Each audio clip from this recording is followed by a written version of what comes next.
को सुनने के लिए आप लोग इतने देर से धूप में बैठे हुए हैं। पूरे बिहार जनता का सुंदर राज बनाने के लिए आपके चेहरे पर लाली आए, आपके बाल बच्चों की खुशहाली आए, इसी के लिए आज 7 महीने से ऊपर प्रशांत किशोर जी पैदल चल रहे हैं। इस वैशाली के धरती पर एक बार जोरदार ताली बजाइए आदरणीय प्रशांत किशोर जी। नमस्कार। सबसे पहले तो आपने अपने दिनचर्या से मेरे लिए समय निकाला है, उसके लिए आपका आभार व्यक्त कर रहे हैं। आप अपने जीवन में नेताओं का भाषण रोज सुनते ही रहे। जो नेता आता है वो यही बताता है कि हमको वोट दीजिए, हम आएंगे तो आपकी दशा ठीक कर देंगे। आप वोट देते भी हैं।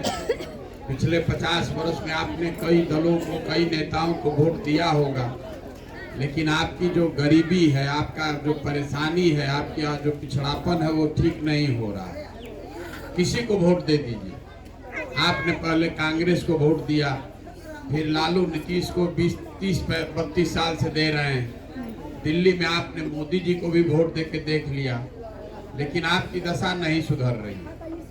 अगर आप अभी हमको वोट दीजिएगा तो उससे भी आपका कुछ सुधरने वाला नहीं। हमको वोट देने से नहीं सुधरेगा, हमको नेता बनाने से नहीं सुधरेगा। जब तक आप इस रोग के पीछे इसका कारण नहीं समझिएगा कि आप इतने गरीब क्यों हैं, गरीबी से आप बाहर क्यों नहीं निकल पा रहे। आपको जब पूछा जाएगा तो आप कह रहे हैं कि भैया नेता हमारा काम नहीं कर रहा है, सरकार अच्छी नहीं चल रही। आप घर में बैठ के रोज ये बात करते हैं, चौक चौराहे पर बात कर रहे हैं कि नेता और सरकार काम नहीं कर रहा है, लेकिन ऐसी बात नहीं है। आप किसको वोट देते हैं लोकतंत्र में, इसका कोई बहुत महत्व नहीं है। महत्व इस बात का है कि आप किस बात के लिए वोट देते हैं। आप जिस बात के लिए भी वोट दीजिएगा, जिस किसी को भी दीजिए, जिसको अच्छा लगे उसको वोट दीजिए, लेकिन अगर अपने बच्चों के लिए नहीं वोट दीजिएगा, अपने बच्चों के पढ़ाई और रोजगार के लिए वोट नहीं दीजिएगा तो सुधरेगा नहीं, कभी नहीं सुधर सकता है। चाहे जिसको चुन कर ला दीजिए। आपको लग रहा है कि आप वोट ठीक दे रहे हैं, नेता काम नहीं कर रहा है। हम आपको कह रहे हैं कि नेता आपको ठगिए नहीं रहा है। अगर नेता आपको ठगता है तो एक बार आपको ठगता, दूसरा 5 वर्ष के बाद आप संभल जाते, ठीक वोट दे देते। 2 बार आपको ठगता, तीसरा बार आप जग जाते, लेकिन आप तो 50 वर्ष से ठगा रहे। इसका मतलब है कि कहीं न कहीं आपकी समझ में फेर है। समझ में फेर इसलिए है कि जिस चीज के लिए आप वोट दे रहे हैं वो चीज आपको थोड़ा कम या ज्यादा मिल रहा है। हमने वोट दिया है बिहार में 5 किलो अनाज पर, तो बिहार में कितना भी चोरी भ्रष्टाचार है, 1 किलो चोरी करके 4 किलो अनाज सबको मिल रहा है कि नहीं मिल रहा है। आपने वोट दिया है राम मंदिर बनाने के लिए, तो बिहार में नाली, गली, सड़क, विद्यालय, फैक्ट्री बने चाहे नहीं, अयोध्या में राम मंदिर बन रहा है कि नहीं बन रहा है। आपने वोट दिया घर घर बिजली आने के लिए, तो बिजली का बिल चाहे 2000 आए कि 6000, घर घर बिजली आया है कि नहीं आया। आपने वोट दिया है जाति के नाम पर, तो बिहार में और कुछ बात हो चाहे नहीं, घर घर जात का चर्चा और जात का गिनती हो रहा है कि नहीं हो रहा है। आपने वोट दिया मोदी जी का चेहरा देख के, तो आपके बच्चों का चेहरा चाहे मुरझाया है, मोदी जी का चमकता हुआ चेहरा आपको सुबह शाम टीवी में देखने को मिल रहा है कि नहीं मिल रहा है। आपने वोट दिया गुजरात में विकास हुआ है, ये कहानी सुन के, तो गुजरात में विकास हो ही रहा है, वहाँ फैक्ट्री चल रही है और आपके बच्चे जाकर गुजरात में मजदूरी कर ही रहे हैं। तो जिस चीज पर आपने वोट दिया है वो सब चीज आपको मिल रहा है। बेकार बैठ के रोज आप कह रहे हैं कि भैया पढ़ाई का व्यवस्था नहीं है, यहाँ रोजगार नहीं है, यहाँ खेत में जो हम लोग काम कर रहे हैं फसल का दाम नहीं। मेरे भाई, आप पढ़ाई के लिए वोटे नहीं दिए हैं, आप रोजगार के लिए वोटे नहीं दिए हैं, आप अपने फसल के दाम के लिए वोटे नहीं दिए हैं, तो मिलेगा कैसे? नहीं मिल सकता है। आप जितना हाथ पांव मारना है मार लीजिए, जितना मेहनत करना है कर लीजिए, ये स्थिति सुधरने वाली नहीं है। आपको अपने बच्चों की जब चिंता ही नहीं, आपको अपने बच्चों की जब चिंता नहीं है तो कोई नेता और कोई दल आपके बच्चों की चिंता क्यों करेगा। आपका बच्चा यहाँ पढ़ता है, स्कूल में जा रहा है, सरकारी स्कूल में, तो पढ़ाई नहीं कर रहा है, पिलुआ वाला खिचड़ी खा के घरे आ रहा है, लेकिन आपको उसका चिंता नहीं है। आपके जवान बच्चे घर के 10,000 15,000 रुपया के लिए जाकर मजदूरी कर रहा है। साल भर जो लड़का जाकर बाहर मजदूरी करता है, आपका घर का सवाल, आपका बच्चा, उसको सालों भर आपको चेहरा देखने को नहीं मिलता है। एक बार कोई छठ दिवाली में घरे आया तो मुंह देखने को मिलेगा, लेकिन आपको अपने बच्चे की चिंता नहीं है। आप तो धर्म के में अधुराए हैं, आप जात में अधुराए हैं। आपको भारत पाकिस्तान चाहिए, आपको हिंदू मुसलमान पुलवामा चाहिए, तो भैया ये दशा सुधरेगा कैसे। हम वोट नहीं मांग रहे, अपना घर द्वार छोड़कर पैदल इसलिए चल रहे हैं कि गांव-गांव जाकर आपको समझाएं, आपको हाथ जोड़ रहे हैं। मेरे भाई, जिसको वोट देना है दीजिए, लेकिन वोट किसी दल और नेता को नहीं, अपने बच्चों के लिए दीजिए। अपने वोट की कीमत को समझिए। आपके वोट का कीमत नाली गली नहीं है, आपके वोट का कीमत 5 किलो अनाज नहीं है, आपके वोट का कीमत मंदिर मस्जिद नहीं है, आपके वोट का कीमत है आपके बच्चों का भविष्य।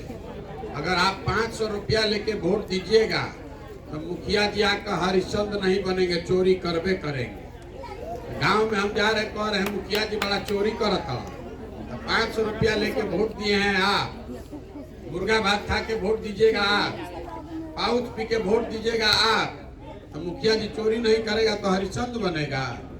तो जब तक आप नहीं सुधरिएगा, अपने बच्चों के लिए आप खड़े नहीं होइएगा, तो जिस नेता को चुनना है चुन दीजिए, आपकी दशा सुधरने वाली नहीं है।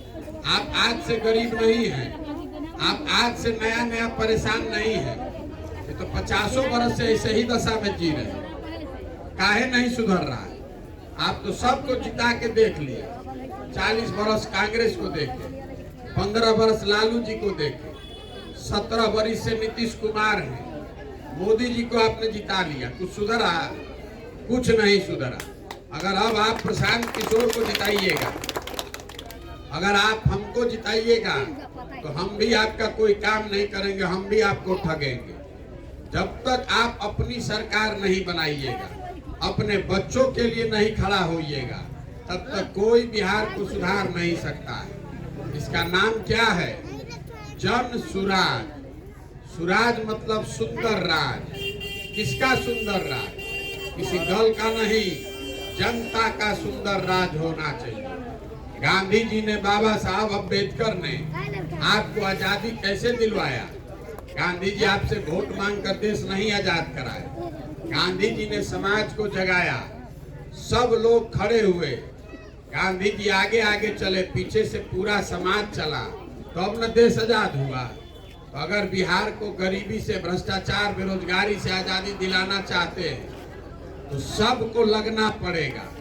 हर आदमी यही कह रहा है कि कोई आके बिहार के सुधार दीजिए, तो भैया कोई इंग्लैंड से आके बिहार के सुधारने वाला नहीं है। अगर बिहार को सुधारना है तो आपको इसमें लगना पड़ेगा, क्योंकि ये आपके बच्चों के जिंदगी का सवाल है। समझ में आए तो इसको अपनाइए, और नहीं समझ में आए तो जिस दल, जिस नेता, जिस जाति में चिपक के वोट दे रहे हैं देते रहिए।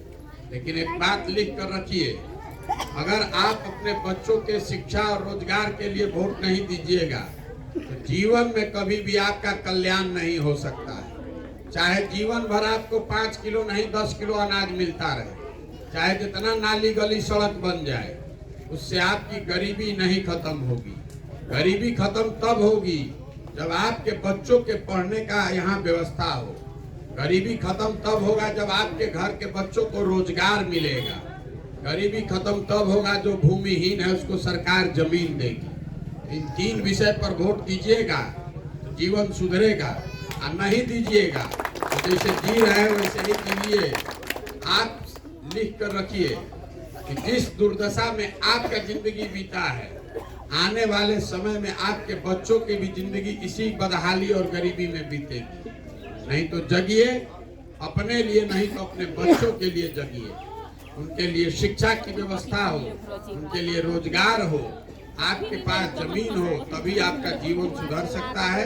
यही बताने के लिए हम पैदल चल रहे हैं। अपना घर परिवार छोड़ के 7 महीना से हम पैदल चल रहे हैं। अभी 1-1.5 वर्ष चलेंगे। गांव-गांव जाकर लोगों को हाथ जोड़ रहे हैं। वोट के लिए नहीं, ये बताने के लिए कि भैया किस तरह से आप अपने गरीबी से निकल सकते हैं। आप सोचिए, समझिए, ठीक लगे तो जुड़िए और न ठीक लगे तो जहाँ है वहाँ रहिए। यही बात कह के मैं अपनी बात खत्म करूंगा। अभी धूप में आप बैठे हुए हैं और मैं आपको ज्यादा देर बैठाना नहीं चाहता हूँ। हमको भी आगे जाना है, अभी 20 किलोमीटर और हमको आज दिन में जाना है, इसलिए आपसे क्षमा भी चाहेंगे। हम लंबा कुछ बोलने की स्थिति में नहीं है, हमारा गला बैठा हुआ है और 20 किलोमीटर और जाना है। आप इस बात को समझिए। मूल में एक के बात है कि वोट आप किसी दल के लिए नहीं, नेता के लिए नहीं, अपने बच्चे के लिए वोट दीजिए।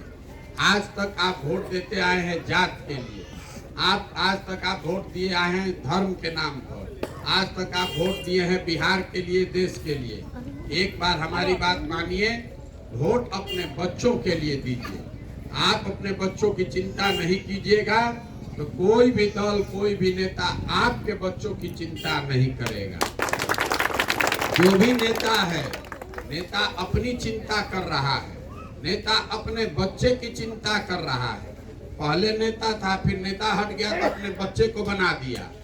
तो नेता अगर अपने बच्चे की चिंता कर रहा है तो आपको भी अपने बच्चों की चिंता करने का हक है। अपने बच्चों की चिंता कीजिए। अगर जो व्यक्ति अपने बच्चों की चिंता नहीं कर सकता है, वो जाति का, धर्म का, समाज का, देश का चिंता क्या करेगा? यही बताने के लिए चल रहे हैं।